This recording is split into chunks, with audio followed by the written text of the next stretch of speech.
Tazama Coast Digital Media kwa habari za burudani na spoti. Hayo bwana, vipi inakuaje ndugu msikilizaji na mtazamaji wa Coast Digital Media, kitu nambari 1 kinachokufahamisha yote yanayojiri katika safu tofauti ikiwemo safu ya burudani, siasa, michezoni na nyingi zaidi. Leo ndani ya Coast Media Burudani ningependa tuweze kuangalia kuna swali fulani hivi ambalo ndani ya wiki hii limekuwa likitrendi, na hii ni baada ya story kuhusiana na msanii Harmonize kiweza kurudiana na mrembo Kajala. Na hii story imeweza kuleta story nyingi zaidi ambazo zimeweza kutrend ndani ya hii wiki, na kama kujuza tu ni kwamba kuna msanii fulani hivi anaitwa Ibra ambaye yupo katika lebo ya Konde Music pale. Umeona kwamba ukikiwa madai ya kuweza kurudiana na Kajala na Harmonize akiweza kusika kasi, ukumbuke kwamba pia msanii Ibra ndani ya wiki hii amekuwa kitrendi zaidi kwenye mitandao ya kijamii akiweza kuomba msaada wa kuweza kujiandaa kuweza kutoka katika lebo ya Konde Music. Ibra na Kajala ni watu ambao katika kipindi cha mwisho Kajala kuwa na uhusiano wa kimapenzi na Harmonize huwa hawaelewani sana, na Harmonize pale akiweza kukataa Kajala kuweza kuwa katika mahusiano ya kimapenzi na msanii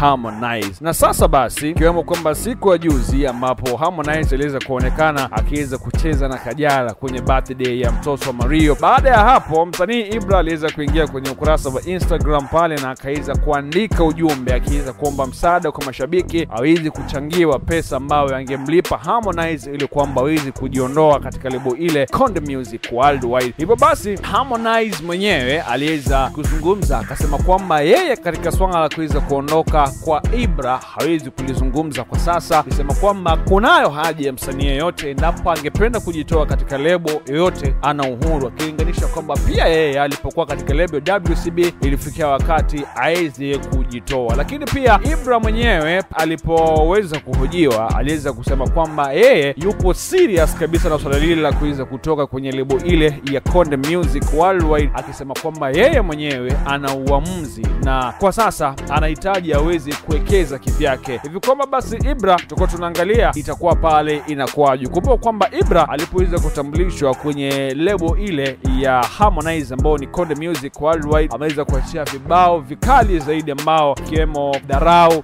Nitachelewa, Sawa, Wandoto, ngoma kali zaidi ambao ameweza kuziachilia pale. Kumbuka kwamba sababu ambao aliyeweza kuizungumzia pale Ibra ameweza kusema kwamba yeye hajawahi kufurahia kuweza kuona kwamba Harmonize yupo katika mahusiano ya kimapenzi na mtoto wa kike Kajala, ikiwa kwamba kwa sasa tumeweza kushuhudia kwamba kuna tetesi kwamba huenda akawa kaji hawa wawili basi watakuwa pale wanarudiana ambao ni Kajala na Harmonize. Na hii inadhihirika kama tulivyoweza kuona juzi kwenye birthday ya mtoto wa Mario waliweza kucheza pamoja, na kwamba Ibra kumbuke kwamba aliweza kutambulishwa mwaka wa 2020 pale rasmi kuwa msanii wa lebo hiyo ya Konde Music. Hayo ndio ambayo tumeweza kukuandalia pale. Ukumbuke kwamba pesa ambayo anahitajika iweze kuilipa pale kwenye lebo ile ya Konde Music Worldwide ni shilingi bilioni 1 ambao ameweza kuambia mashabiki waweze kumchangia. Kwa hivyo tutakuwa tunafahamu ndani ya wiki hii kama ile bilioni 1 ameweza kuifikisha na tayari atafikisha pale kwa Konde Music Worldwide na kuweza kumkabidhi pale Harmonize, na kama atakuwa anaachiliwa aweze kujitegemea mwenyewe tutakuwa tunaona pale, alafu sio tutakuwa tunakujuza. Cha msingi tu kama ndo mara yako kwanza kuweza kufika hapa ndani ya Coast Digital Media, hakikisha kwamba una subscribe ili kwamba inapo tutakuwa tuna habari nyingine zaidi ya mombea mwingine zaidi utakuwa mtu wa kwanza kuweza kupokea. Mimi ni Tomaranda, subscribe, comment, share, alafu tutakuwa tunasonga mbele, au sio?